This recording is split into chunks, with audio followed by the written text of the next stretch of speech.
Hello, everybody. Welcome to the AC Hive podcast, the podcast where we discuss all things innovation, construction, and our built environment. With us on the show today, we have Jim Quanci, Senior Technology Director at Autodesk. For those that don't know Jim is a veteran in our industry with 30 years experience of innovation in Autodesk technologies and ecosystem. Jim is the author of a blog series called Dancing with Elephants, and that is the topic for today's podcast. To give you a bit of background on why I was excited to have this conversation, BIM Launcher is an integrations partner to Autodesk. We're a small player in their ecosystem, and what's really interesting for us is trying to predict and see how we can best serve Autodesk as partners and understand the thinking from Autodesk from a strategic perspective on how they incubate this hugely valuable ecosystem around their tools. Due to some technical issues with the initial recording, we have no longer got the first half of the interview. What we have done is post-edited the second part onto this introduction. This will begin in just a second. I've written about most of this stuff. Yeah.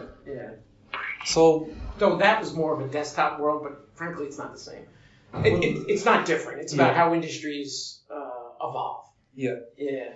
So I suppose if it's about industries evolving and these industries being backed by technology, and it's the technology that's evolving, and I suppose that even if you go back to its very core, like Autodesk started out with AutoCAD, which is essentially a group of features to arrange some vectors on a... It's for drawings. For drawings, yeah. Full stop. So help me do drawings quicker and easier. Yeah, so if you'd like to think that was an application, then you expand it into maybe an application line, and then like... And thousands of... I don't know. Yeah. You're a young guy. What can I assume? Yeah. You know, if you go look at what AutoCAD does, so right, it was for drawing. Yeah. And then there were partners who did drawings for roads, civil. And we probably had 20 partners who did that. Yeah. And at one point we said, this is big enough, we should do it. So, we bought one and we've kind of done that.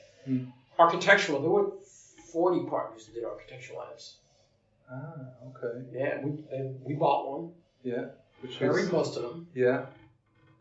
And then realized we couldn't get to modeling with AutoCAD and did the Revit acquisition. So this is a repeating kind of story. And we, it's funny. I tell people, sometimes I get people internally go, well, how big can this ecosystem be? Well, I said it depends on what Autodesk decides to do and not do. Because generally, when a partner area gets big enough, and when I say big, over 50,000 users, revenue opportunity north of 50 million a year. Yeah. We get into this. Do we do this? Yeah. But recognizing you got to have the ecosystem because there's too much variety. Yeah. We have partners who do shipbuilding apps. I know 3 who do furniture apps. I know there's probably 30 who do some kind of facility management apps. There's all kinds of shit. So when you talk about consolidation, you mean bringing together of these almost like a constellation of applications focused on one specific customer requirement. So for instance, we could be seeing a consolidation at the moment of VR applications, and Autodesk probably partnering with a lot of these VR applications through the likes. Let's talk about AR, VR, right? Yeah. So we probably have, I probably know 30 partners doing AR, VR apps. Yeah. We probably have another 50 to 100 customers who are homebrewing. Yeah. Using Unity, using Unreal, kind of doing homebrew. You can do that, right? Yeah. You can have a guy in a corner, smart developer, can build AR, VR apps. Yeah. It is clear as mud what's going to happen there. Up until this last year, up until Quest, you didn't really have the hardware. It was too damn hard. It was like, this does not scale. Autodesk does not do things that don't scale. I said that if there's not north of 50,000 users, if there's not north of $50 million a year, we don't need to do this. Yeah. Just let a partner do it. and this is a little side note. Some partners will go like, oh, I can build a $10, $20 million a year kind of business. Autodesk will leave me alone, and I'm perfectly happy because I'm sticking $1 million a year in my pocket, my personal pocket. Yeah, absolutely. But do recognize you get to a scale where it's like, we're going to look. And it's not just us. Our competitors are going to look. So it's like you guys are just sitting with your platform, your features, you have your existing users. You know that your users are looking at these other constellations of applications, and you're looking at these as features, and you're looking at the leading one to adopt into the Autodesk ecosystem and provide that as a solution to your customers, and the cycle goes on. Yep. So, and it's back to, again, what's your original background? So my background, I worked on the building sites for 5 years. I studied architecture in university. In university, I got really into BIM and computational design. And then from that, I got into the development of web applications and scalable systems. So, and I always have to remind people this because people confuse us. Like somebody says, well, maybe Microsoft's going to do what we want to do. It's like, no, and I've watched this for 30 years. No! Yeah. Or Google or Facebook. And that's why I reacted a little bit to some of what you said earlier, is our business is long tail. When you ask an engineer what they do, they don't say I'm an engineer. They say, I design furniture. Yeah. They say, I do transmissions. They say, I do, landing gear on airplanes. They say, I design TVs. They don't say they're an engineer. They don't. No. Architects are a little different. Architects actually do say they're architects, but the engineers don't. Because they specialize quite quickly. Yeah. So there are thousands of specializations. So it's long tail. So it's always going to be that way. That's the nature of the beast. So ecosystems and partners is the only way to kind of get at that. The only way. And clearly, like we have so many partners that are 3, 4, 5, 10, 20, maybe 30 people building an app in one very specific area. And they may dominate their market in half the world. Yeah. But we're never going to do that. It's a $10 million a year business. They make good money. That 20, 30 person company isn't big enough to build the basic infrastructure.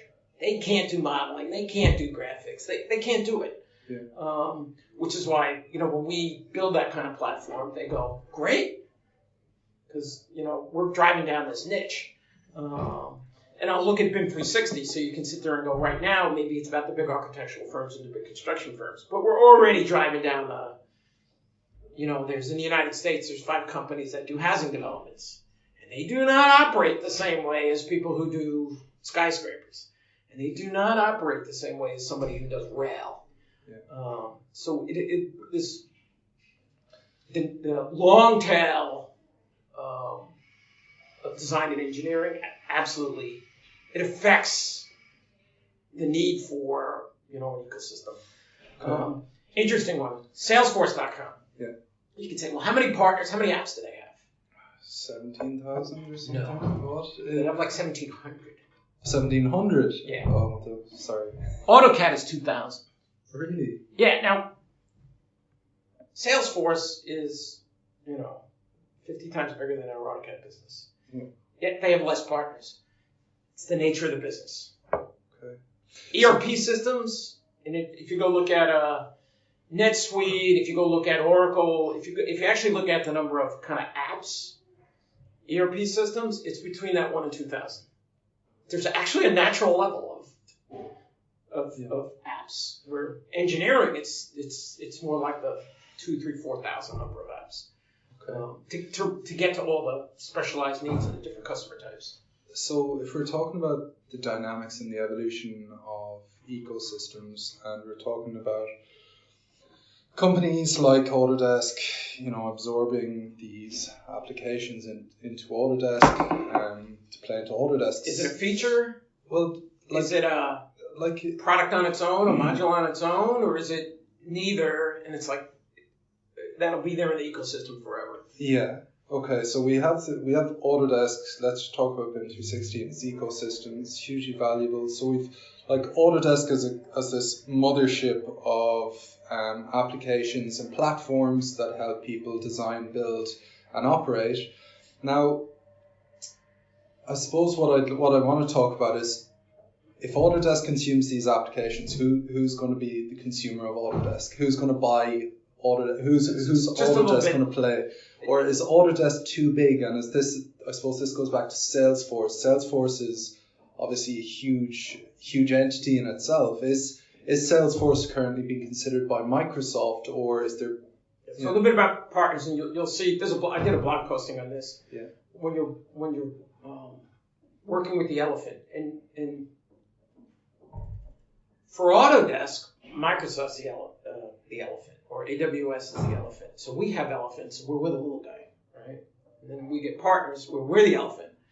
And you need to know: are you running alongside the elephant, or are you running in front of it, or are you running behind it? A little bit in front of it is you're doing some nice feature you know the elephant's going to want to do. And you know what? If you've been in the industry a while, you can sit there and go, "Oh, this is going to do this at some point." And that's okay to front run the elephant, but you need to know what you're building could be obsoleted tomorrow because the elephant decides to make a feature out of it. Mm-hmm. Whether they build it in-house, whether they buy your competitor, whether they buy you. So that's running in front of the elephant. I know people who do that, and they may have 6 or 7 features. So they're getting revenue from all these. In any one year, one of these features can get obsoleted. And they know that. They're just running ahead, not over-investing, because they know any one of these can go away. Don't over-invest. Don't over-polish it, because that piece could go away.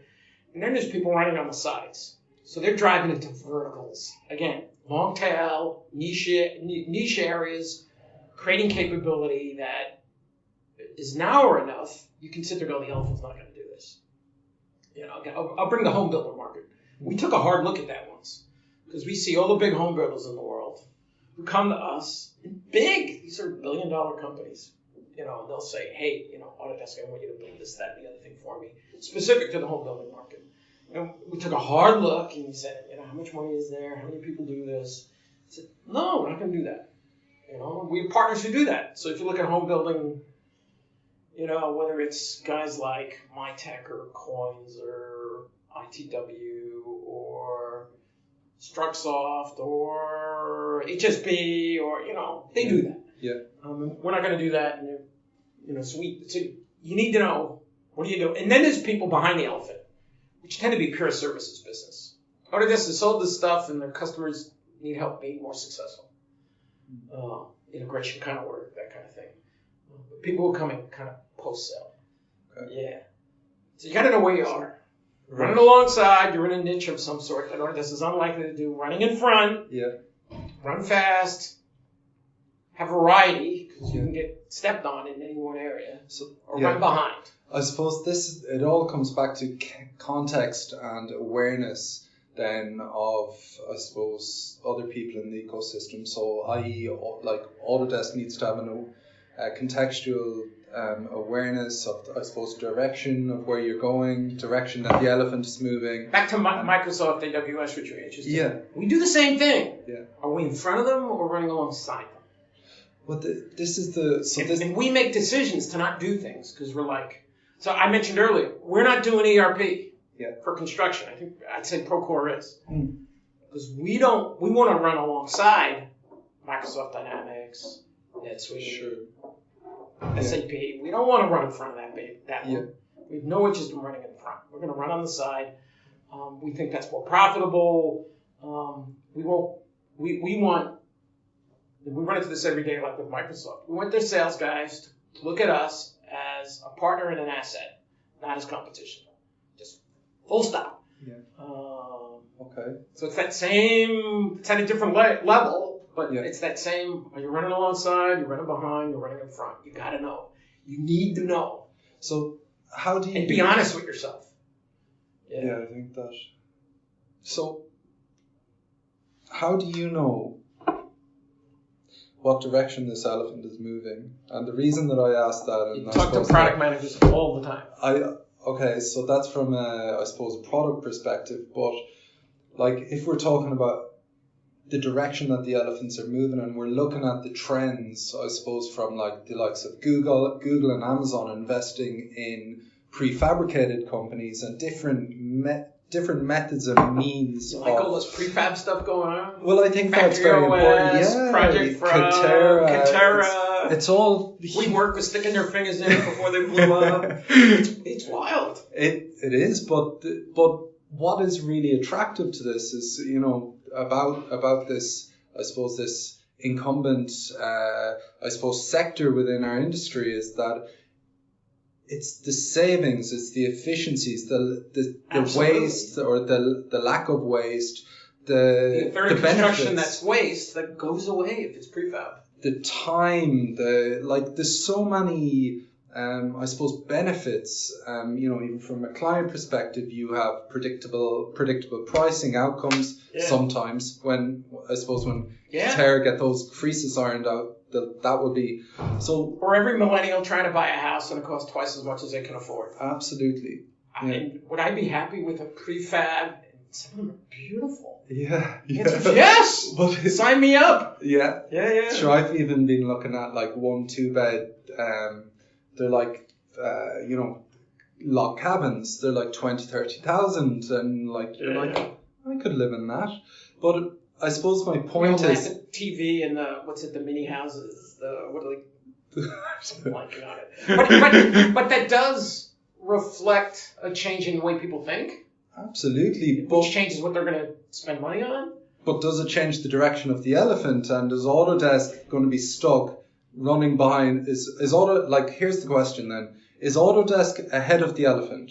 Is Autodesk running ahead of the elephant and has forgotten to look behind them? We have an ecosystem. Yeah, but that's out there a little bit. I race sailboats. You know, it's fun. Yeah. We talk about, you look at, you know, the faster boats or the boats who started the day before, because they're kind of probes feeling out the market. You kind of see what's working and what's not.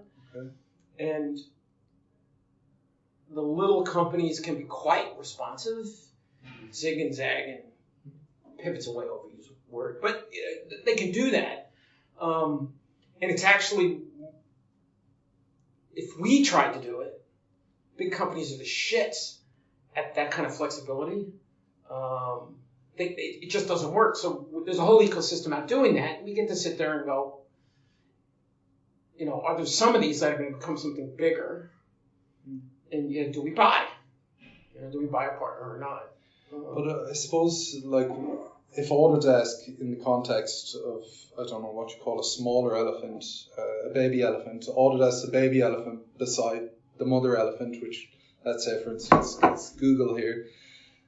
You as a baby elephant have your own ecosystem, and you got, if that baby elephant runs opposite direction to its mother, that the ecosystem is moving with that baby elephant. So like, it's dangerous. It could blow up. So what I'm really asking here is, like, I would argue that, well, not argue, I suppose, but what I'm really interested in is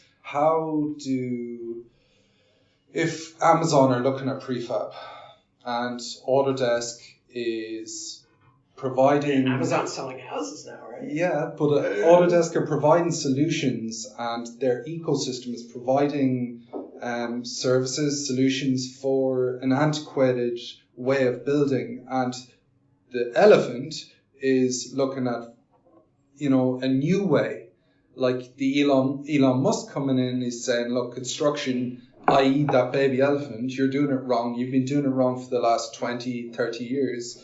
How do Autodesk plan to facilitate this change, and how are you guys, I suppose... Just keep in mind, it's hubris to think, you know, there's that joke, right? Predicting the future is really hard. Yeah. It is. Absolutely. And it's hubris to think we're smart enough to be able to tell how this is going to play out. Mm. And we can go back 10 years, and you could sit there and try to predict what happened with AWS, what happened with Apple, what happened with Facebook. You couldn't predict any of that shit. So having ecosystem and having a lot of partners allows you to look at a lot, see what's going on, what's working, where there's traction, where there's not. And when a partner is having enough success, again, you can say, hey, we should buy into that. We make probably 10 investments at Autodesk, directly invest in about 10 partners a year. We acquire between 10 and 15 a year. You probably don't see half of them. Some of them are acquiring people more than their tech. And financially, they may say, well, we're acquiring their tech. It's like, no, we're not. We're acquiring a person who did it 3 times and knows how to do it the 4th time. That kind of stuff happens all the time. Yeah. So for us, it's about not inventing, this, you get companies who it's not invented here. Yeah. And I see people like this all the time. Somebody like CMIC in the U.S. When they're not invented, at some point somebody's going to step on them big time because they're too kind of insular. Well, we're not that way. We've got lots of partners and we're looking at what's going on. We actually have a strategy group. This is what, they're looking at. Yeah. What's Amazon doing? What's Google doing? What's Apple doing? What's Microsoft doing? So in making conscious decisions, we ask ourselves, when we invest in an area, are we uniquely positioned to take advantage of that change, of that shift? Uniquely positioned. Because if Microsoft can do it, and we don't have anything unique, we shouldn't be doing that. We're going to get stepped on. Yeah. Let's not invest in things that somebody else can do better. Yeah, I agree. But it's hard to decide. It's not always clear. So I brought up Katara. There's been a lot in the press recently about Katara failing to deliver on budgets, failing to deliver on time, their technology. They got a lot of money without a lot of experience. Yeah, and they're failing. They hired a bunch of Autodesk people. Yeah, okay. Oh, yeah. Why do you think that they're failing? What do you think that Autodesk have in terms of an advantage on the likes of Katara? Okay. And why do you think? Yeah. So, do you know Goldbeck?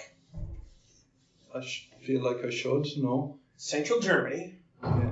They're the biggest manufacturer of prefab buildings in the world. They're bigger than Katara. They pour out cash. They've been doing this for years. So, part of me goes, part of Katara's problem is they got a huge amount of money before they knew enough. When it takes years to kind of sort it out, get good at it. And because they got a huge amount of money, everybody's heard about them. Nobody's heard of Goldbeck, who just So most of the airports in Central Europe have car parks, all built by Goldbeck, all built in a factory, all assembled on site, cost effective, minimal carbon footprint, recyclable. They do the whole gig. Typical German family-owned business, which is why you don't hear about it. They do office buildings. Anyway. So yeah. So be careful about the noise versus the reality. Terror makes a lot of noise. Yeah, I've looked at their executive board and their CTO, like the people, and they don't have the experience of construction and you find yourself in Central Germany and you want to take a tour, well, let me know. Will do. Goldbeck is unbelievable. Okay. Yeah. Multi-billion-dollar a year business doing prefab. Okay, so in typical, you're going to get a chuckle out of this. Germans are they get productivity, efficiency. They're one of the leaders in sustainability. So the fact that this is happening in Germany, actually, in retrospect, shouldn't be a surprise. Yeah. So, from my perspective, observing Autodesk and observing these prefabricated companies, prefabricated companies are all based on the premise of integrating the supply chain and controlling and managing the supply chain from I suppose from project inception through to delivery. I think that what Autodesk in building blocks, systems, of reusable pieces. Yeah, that's what enables their efficiency, that's right? That's right. Efficiency in both cost and speed. Yeah, which is important for a closed, I suppose, a closed system. But if we look at the evolution of even the mobile phone, so like Nokia, LG owned they were the elephant in the room back in '98. What was it like? The end of '90s, or was Nokia at one point 70% of the mobile phone market, and then no ecosystem. Yeah, that was the thing. So Apple came in, they released their platform, and they opened this thing up, and they got the world of developers to essentially build what is now the iOS. So Nokia thought this was a standard crank it out business. Apple said, I think this is a long tail business. And my argument, or I suppose when Amazon started with books, long tail business. Right? So you got to know what kind of business is this, a commodity, same thing, it is what it is, or is this a long tail business, which is very different and it gets back to why ecosystems are so important in the engineering business, because it's a long tail business. Can you clarify what you mean by long tail business again for me? So there's a bunch of research, there's books written on this long tail business stuff. If you just do a Google search long tail, there's a bunch of there's academic papers, there's which book was it? Who did it first? It's probably 6-7 years ago. And I forget one of the, I don't know if it was Jeffrey Moore or, the guy who did, Anyway, there's a whole subject matter there. But it's knowing the structure of an industry. And whether it's, again, a commodity type business or whether it's long tail, and everything's in between. So is it 80% commodity and 20% long tail? Even, we'll talk about, I don't know, concrete. Sounds like a commodity business, but there's specialized concretes, and it may be 20% of all the concrete is specialized stuff, lightweight, rapid set, but 80% is kind of block standard concrete. Steel's that way too. 80% of steel is kind of block standard steel, and you can buy from 5 different people, you get the same thing, and then there's 20%. You'll get specialized alloys and steels. Mm-hmm. Books are like 30% New York Times top 10 and 70% long tail. If you where the revenue's going, 70% of the revenue in books is not going to stuff you hear about. Mm-hmm. It's all these niche little things that go on. So every industry's got this mix between kind of what can consolidate and what's never going to consolidate because of the nature of the industry. Okay. And engineering's pretty long tail. Yeah. Maybe my take, it's probably 50% long tail. Yeah. And I don't think it's 80% long tail, but it's probably 50% long tail. Mm. Collaboration, right? So how much of that's long tail? Get an interesting discussion because, again, Slack, Microsoft Teams, who's Chatter? Is that SAP or I forget? There's always collaboration systems. So how much can you have generic kind of collaboration that's going to consolidate, and how much of it's always going to be this long tail and specialized collaboration? Mm-hmm. I think clearly with design and engineering, this whole revision control, binary files, there's something there that the kind of mainline collaboration companies don't do very well. Mm. Yeah, but I think it's different. Yeah, I suppose it's, no, I agree with that.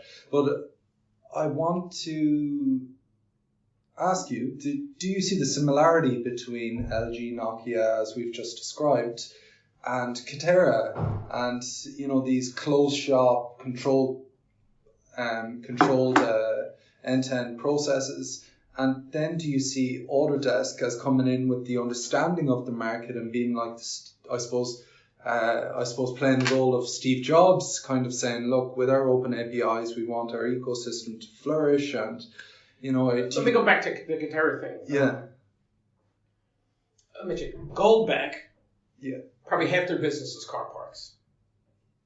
That's a vertical, right? Yeah. If you do Carparks, they're probably, and you're in Europe, you're going to run into these guys. there's two groups in the Netherlands. They do housing developments. They don't do skyscrapers. They don't do car parks. They do prefab housing stuff. So part of me thinks this prefab stuff is gonna. Here's the big boys for housing. Here's the big boys for skyscrapers. Here's the big boys for car parks. Here's the big boys for. Yeah. So is there a bit of a long tail there? Maybe. But, I don't really know. So you see that there's going to be some consolidation in these verticals. So like the car park experts, the skyscraper experts. Maybe. And the reason I say that is because I'm in a cool position. Yeah. I get to watch all this. Yeah. Yeah, so I see that. Oh, there's a few people who do. I can go to Japan, right? There's a guy who does Daiwa House. They do houses. They don't do skyscrapers. They don't do car parks. They just do houses. Oh. This guy's in the Netherlands. They just do houses. There's Goldbeck. They just do parking. But that's not quite true. They do office. So there's definitely some of this specialization by type of building going on. Mm. So like great, they can build more cost effectively and more efficiently. But do you have anyone that is involved in the hands-on construction process in your family or close friends or anything like the subcontractor? My dad was a mechanical contractor. Okay. I went through high school, tin knocking, steam fitting, insulating, on a construction site, on scaffolding. So I personally have touched that. And I'm a mechanical engineer by training. Right. So you've been hands-on in the construction trade. Oh, yeah. Great. So we have that. I was the kid in high school and college who always had money. Yeah. Always could buy a round of beers. Never had any problem filling the gas tank. Yeah. Well, I invested all my money in drift cars and drag racing cars. That was my passion. Yeah. So I worked every Saturday because I could make $100. Yeah. Back then it was a lot of money. I could make $100 in a day by just, it's game hanging ductwork on a Saturday. It's a new pair of shoes, right? It was gas and beer money. That's right.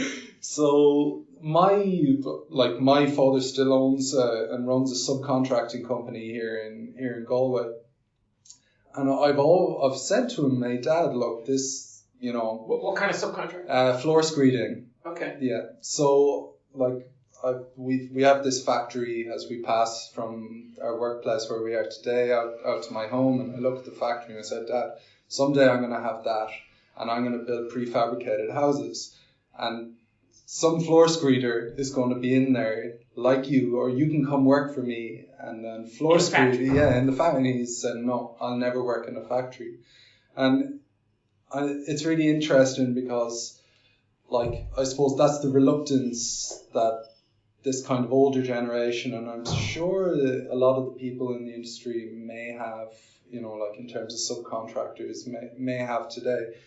How do you think that the market pull from the efficiency and the cost effectiveness of this of these processes is going to, create this, ecosystem around the factory that builds the houses, and kind of wipe out the old generation? Or do you think that's going to be a migration? Or because the other thing, and so clearly more is going to happen. Yeah. I'm going to guess it's a 20, 30-year experience. Not 5 years, not 10 years. I think it's a 20, 30-year experience. And it's not clear to me, even 20, 30 years from now, will it be 20%, 30% of the market? It won't be 100%. That's not going to happen.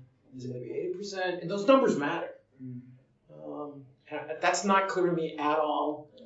But I suppose it's the faster growing, more innovative companies that are absorbing and like I see it even with my integrations business. It's the big design engineering companies, the big contractors that are talking to us about integrating their systems for this. It's those guys that have the digital lead engineers that are really trying to push efficiency, and ultimately that's what's driving their competitive edge and the rest of the people out of the market. And what seems to be happening is that these guys are actually absorbing the skills and technology to help them to... A little bit variations by country. So in the U.S., somewhere between 70 and 80% of all construction is done by small and medium-sized companies. It's not the big boys. Yeah. It's unsophisticated.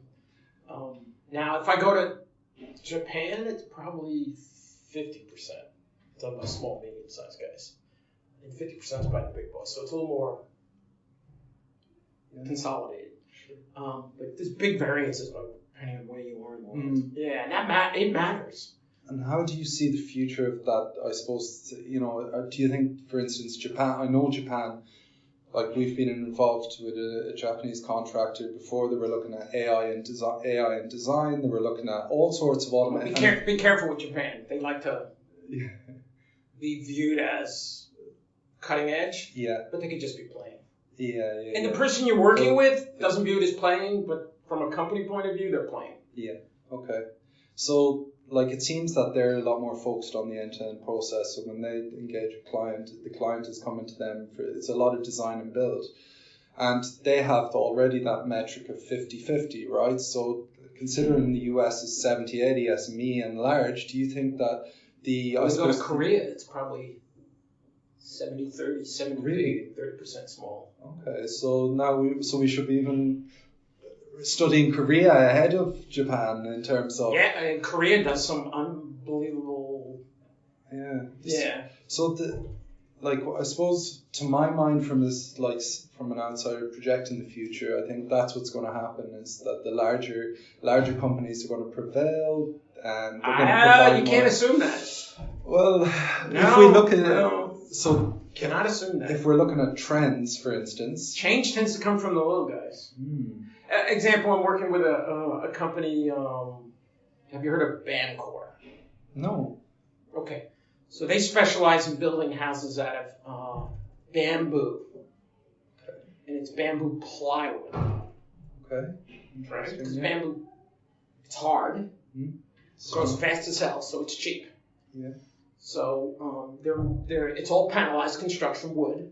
Engineered. But because bamboo is so cheap, they can do, 1-inch thick panels that you'd never do in plywood. 1 inch. It's too expensive. You just couldn't do it. But because they can do it in 1-inch thick panels, they don't need to put studs every, I don't know what it is here, 16 or 24 inches. They can do studs every 2 meters. Now you go, well, why do I care? Well, energy loss through studs is actually a significant thing. So all of a sudden they don't have all these studs because their panels are stronger and thicker. And cheaper because it's bamboo. And all of a sudden they're doing prefab houses for cheap that are really energy efficient. And it's like, okay, so is that going to work? I don't know. But you don't know where these are going to come from. This gets back to the ecosystem and people doing innovative things, and you don't really know what's going to gain traction. Yeah. You don't. You can't predict. We're not that smart. No. So I suppose from this Bamcor, I got their name right, Bamcor. Bamcor, right? Yeah. Bamcor is a nice name. They're building a plywood factory right now. So they already have a plywood factory. They're building a bigger one. Do you think that, I suppose, from observing the evolution of various different technologies through your experience and career, Bamcor doing the right thing and providing an end-to-end solution of a building, or do you think that they should focus on producing or supplying this material to scale? So part of me goes, when you're a startup, you have to do it all. Because you have to deliver value, and the value is right there at the end. So at the beginning, you kind of have to do it all. And I'll go back to video games, right? When you create a new video game platform, whether it was Microsoft or, they would build 10 or 20 flagship games themselves. They know they want an ecosystem. The world knows they want an ecosystem of people building games for their platform, for their console. But no one wants to be first. So they got to build the first few themselves. And at some point, they kind of back off. It's funny, I said something about that when we were building apps for BIM 360. We built the first 10 just to show people you can do it. Here's how you do it. Customers go, oh, I need that. So you got to prime the pump. Gotcha. Yeah, you absolutely have to do that. Yeah. And it's only later, as you gain traction, you can decide what not to do. You can start to back off. You're right. I asked the guys at Bamcor, are you in the bamboo plywood business? Are you in the prefab business? Or are you in the deliver a house business? What are you doing here? And you know what? They don't know yet.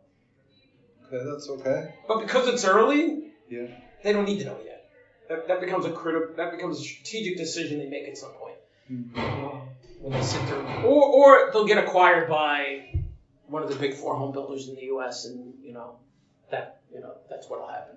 Okay. Depending on what gets driven by investors and the market, that kind of thing. Yeah. That's interesting. And we haven't had a construction crash in a decade, so most people don't realize that is going to happen at some point, and that's going to. And do you think change things? Yeah. What do you think could be the cause of that, or? No, I don't know. It happens. Every 10 or 15 years, the construction market collapses for lots of reasons. Whether it's mortgages or interest rates, or there's lots of reasons why it happens. And most people, are you old enough to remember the last time it happened?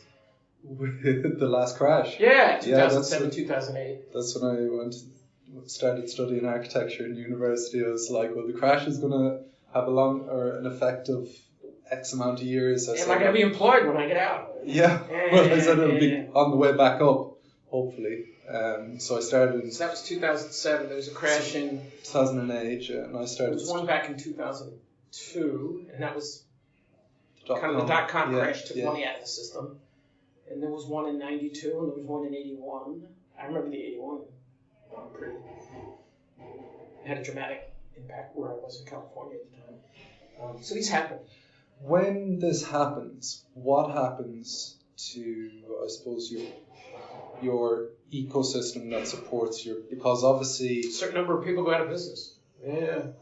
They'll shut down or get sold off or consolidate. Do you think that the lack of resources drives innovation in any way? Do you think that there's a relationship? Absolutely. Yeah. A relationship. Something unusual about the AEC business. Yeah. 2007, 2008, when things crashed, BIM adoption went up a bunch in the next few years because people were forced to do more with less. So, the person who would have been telling them, build a model, extract the drawings instead of just creating drawings, they were like, shit, maybe I need to do that because I'm going to go out of business if I can't kind of be more productive than the next guy because there's not enough business out there. So that absolutely helps. Crunches help technology change. Absolutely. Especially in the AEC space. Yeah. A good crunch will drive change. Yeah, it's really interesting. And the big guys will lay lots of people off, and they'll lay off people who are really smart, who go, I don't want to get laid off again, I'm going to start my own business. And I've been working for the big guys, so I kind of know what works. So, by the way, I've been frustrated working for this big company, so I'm not going to make that mistake. Yeah. So there's a lot of innovation that comes out of crunches. Absolutely. Yeah. You can almost look at the crunches and go, "Ooh, that's where that innovation came from." Those guys left, AECOM or Turner or whoever during that last crunch. Yeah. Okay. Well, we're wandering a little here. We are. No, it's good. I can tell that you blocked it. It's your your podcast topic. It's really interesting, and it's great to talk to you. So, do you have questions? Are we good or? I don't think so. I just want to thank you for obviously coming on the podcast, and hopefully we can revisit this. So if you need anything, call, email. I do screen shares constantly. Anything we talked about, if you want to dig into,